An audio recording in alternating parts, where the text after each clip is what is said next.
Ya teman-teman, ketemu lagi ya di segmen sepekan Arsenal kita kali ini. Dan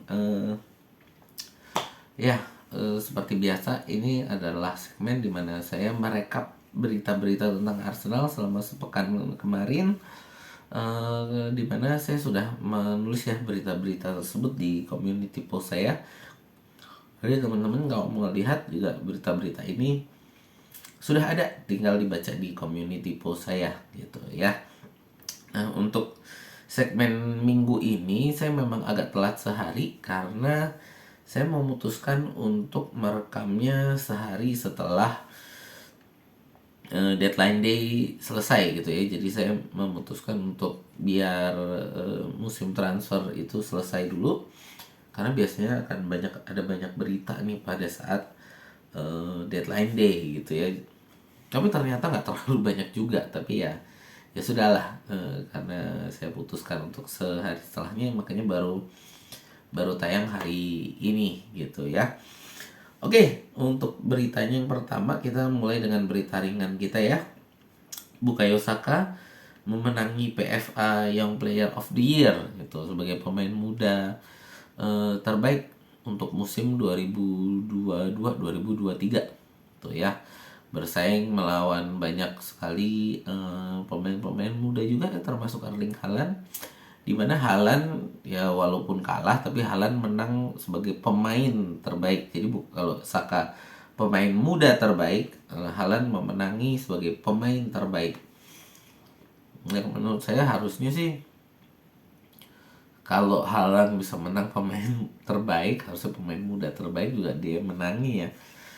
Karena kan memang masuk kategori, memang masih pemain muda Haaland gitu. Untuk saingan yang lain juga di situ untuk pemain Arsenal ya, ada Odegaard, ada Martinelli, lalu siapa lagi ya, kemarin Odegaard sama Martinelli lah ya untuk pemain muda yang menjadi apa namanya nominasi pemain muda terbaik. Ya berikutnya adalah untuk panggilan timnas, di mana di sini Eddie Nketiah ya untuk pertama kalinya dalam karir senior dia dipanggil ke timnas senior Inggris bersama dengan Aaron Ramsdale, Declan Rice, dan Bukayo Saka kalau dari Inggris. Dari Arsenal. Jadi ini Nketiah dia membuktikan lah kepada mungkin banyak hatersnya ya untuk Eddie Nketiah ini, bahwa dia ini ya memang pemain yang lumayan bagus lah, kan bisa dipanggil timnas juga gitu kan. Tapi ya kalau mau ngomong gitu juga susah juga ya. Kenapa? Karena di timnas Inggris ada si Maguire gitu, yang menurut saya juga nggak pantas dipanggil gitu. Tapi ya gitulah. Dan Nketiah sendiri menurut saya sudah cukup membuktikan ya untuk apa ya, kemampuan dia lah sebenarnya. Karena untuk musim ini dari 3 pertandingan dia starter, nggak 3 starter lah, 3 pertandingan dia turun gitu ya. Nah, 2 starter, 1 sebagai cadangan, dia mencetak 2 gol dan membuat 1 penalti gitu, jadi ya cukup bagus lah gitu ya. Dari saya semoga Mas Edi ini membuktikan lah ya, nanti bulan September ini di timnas bisa produktif menciptakan peluang-peluang gol dan mungkin menciptakan gol juga. Jadi semakin membuktikan pada para hatersnya bahwa Mas Edi ini memang jos gitu ya. Oke, lalu berikutnya adalah untuk gosip ya. Untuk gosip cuman satu yang minggu ini ya, itu adalah ketika ada Chelsea melakukan pendekatan untuk membeli Emil Smith Rowe. Lalu dari Arsenal itu gosipnya adalah menolak pendekatan itu gitu. Jadi ya kita nggak tahu juga lah ya di belakang layar seperti apa. Cuman ya itu dari sisi gosip itu ada pendekatan dari Chelsea untuk ISR yang ditolak oleh Arsenal karena dipandang sebagai pesaing dekat. Emil Smith Rowe sendiri juga musim kemarin itu nggak dipakai banyak, ya hanya dipakai sedikit lah ya. karena memang dia ada cedera. Banyak yang nggak tahu Smith Rowe ini cederanya apa. Jadi saya jelaskan bahwa Smith Rowe ini cederanya itu adalah cedera otot selangkangan. Bukan karena dia salah pertandingan atau salah latihan gitu ya. Jadi bukan karena benturan saat pertandingan atau saat latihan, tapi memang ini adalah cedera pertumbuhan. Ya, dimana otot selangkangan dia pertumbuhannya nggak sinkron dengan otot-otot lain di sekitarnya gitu. Yang ini dari yang saya baca katanya banyak juga pemain-pemain muda yang mengalami cedera-cedera semacam ini gitu. Jadi eh, ya, jadi akibat pertumbuhan yang tidak sinkron gitu. Jadi bukan karena benturan saat pertandingan, tapi memang karena dia pertumbuhannya ototnya nggak sinkron. Nah, itulah yang membuat dia cedera berkepanjangan. Dan musim lalu juga ada operasi-operasi gitu ya, yang kabarnya sih sudah bagus gitu kan.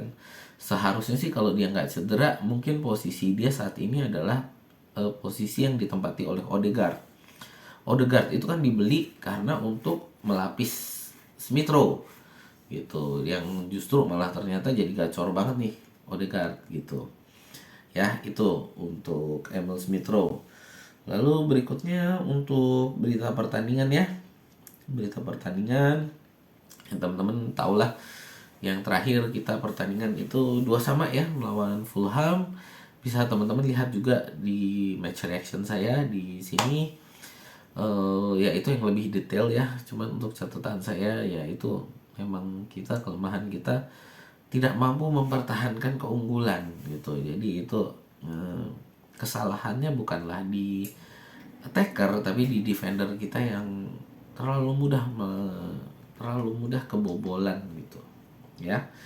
Lalu berikutnya untuk drawing UCL ya. Drawing untuk Champions League, kita masuk grup B bersama dengan Sevilla, PSV Eindhoven sama RC Lens gitu. Jadi ya grup yang menurut saya standar lah ya, nggak terlalu sulit tapi juga nggak mudah banget. Jadi ya harapannya sih kita masih bisa juara grup gitu, supaya untuk kedepannya lebih mudah melawan untuk babak 16 besarnya.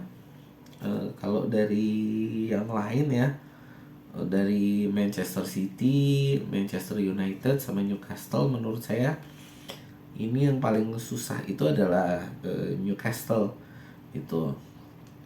Lalu untuk ya Newcastle grup neraka lah ya kalau mau saya bilang, ketemu dengan siapa ya, Real Madrid, AC Milan, sama satu lagi siapa sih, Newcastle kemarin. Ya intinya itu salah satu grup neraka juga lah itu untuk Newcastle gitu ya, karena lawannya susah-susah. Manchester City dapat yang grup mudah, sedang Manchester United yang gampang-gampang susah. Manchester United karena ketemu Bayern Munich. Harusnya sih menurut saya kalau Manchester United sebagai runner up grup harusnya masih memungkinkan lah ya kalau melihat tim-timnya.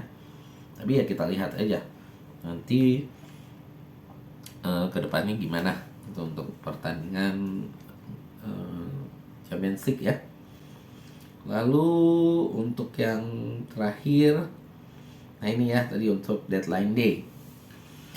Deadline day kita ternyata nggak terlalu sibuk-sibuk amat ya. Hanya ada 2 transfer di deadline day. Ini adalah transfer keluar semua.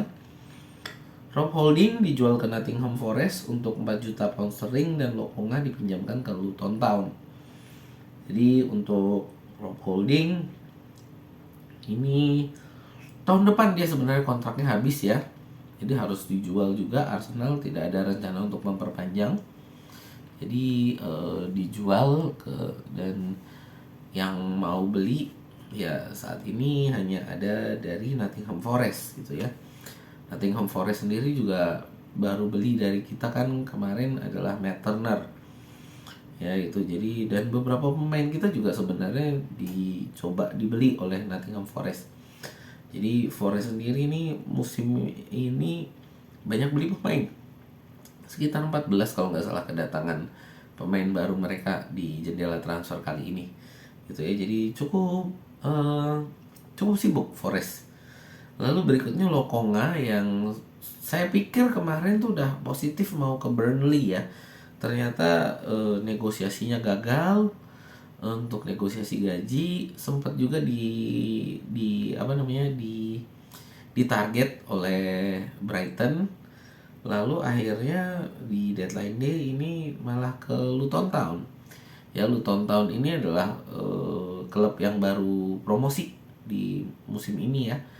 Jadi ya semoga sih Lokonga bisa bermain bagus, karena harapannya sepertinya nih dari Arsenal adalah Lokonga bisa bermain bagus sehingga musim depan bisa dijual dengan lebih mudah gitu. Karena kegagalannya musim ini untuk dia dijual adalah negosiasi gaji. Dia jadi negosiasi gaji dengan Burnley yang nggak, ya mungkin dia ada harapan gajinya lebih tinggi lah ya dibanding dengan yang ditawarkan oleh Burnley gitu. Lalu berikutnya ya ini kita untuk kesimpulan lah ya, kesimpulan untuk transfer musim ini. Kesimpulan transfer musim ini ya, kita secara efektif kedatangannya hanya Declan Rice, Kai Havertz, Jurriën Timber sama David Raya. David Raya pun ini ya hitungannya masih sebagai pemain pinjaman, bukan sebagai pemain pembelian ya.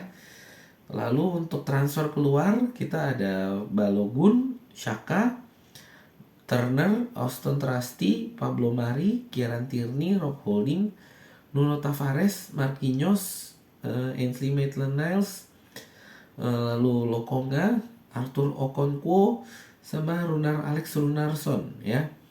Dimana kalau kita hitung secara total untuk pembelian kita ini saya lihatnya dari Transfermarkt ya. Jadi ini angkanya dalam euro. Pembelian kita totalnya itu adalah sekitar 234,9 juta euro. Dengan penjualan itu ada di kisaran 67,9 juta euro. Dimana 67,9 itu setengahnya itu dari penjualan Balogun sendiri ya, yang itu ada di 30 juta euro plus 5 euro add-on gitu ya. Dimana ya total 35 juta euro itu sebenarnya rekor penjualan Arsenal tertinggi gitu ya, yang sebelumnya dipegang siapa ya, saya lupa catat lagi. Nah itulah, jadi ini untuk rekor penjualan tertinggi kita dari Balogun ya. Setengah dari total penjualan pemain kita. Ini juga yang dijual nggak banyak ya, sekitar 5 atau 6 pemain, dimana sisanya ini adalah untuk dipinjamkan gitu. Ya untuk dipinjamkan juga lumayan sih ya, karena paling nggak gajinya udah bukan kita yang nanggung, tapi adalah klub lain yang nanggung. Ya secara untuk strategi penjualan, strategi transfer, sepertinya juga dari Arteta ingin merampingkan tim. Jadi bukan hanya untuk pembelian pemain, tapi juga ada perampingan tim, dimana sepertinya dia ingin supaya tim Arsenal itu ada di kisaran 25 pemain. Ya saat ini itu ada 26 pemain kisarannya, dimana itu ada 2 pemain yang menurut saya masih perlu dijual atau dikeluarkan. Itu adalah Nicolas Pepe dan Cedric Suarez yang belum ketemu klub untuk dijual atau dipinjamkan musim ini gitu ya. Jadi ya kalau mau dibilang kisaran pemain kita hanya ada 24 gitu. Ya kita lihat nanti ke depannya gimana, terutama mungkin untuk Pepe dan Suarez yang kabarnya katanya kontraknya mau dibatalkan gitu kan, kedua pemain ini gitu ya. Oke, dari saya itu untuk sepekan Arsenal kita minggu ini. Semoga teman-teman juga dapatkan informasi yang bagus ya dari saya. Kalau memang suka untuk konten semacam ini, boleh yuk di like, share, dan subscribe. Dan nanti malam kita semoga nanti bisa live ya untuk pertandingan Arsenal melawan Manchester United.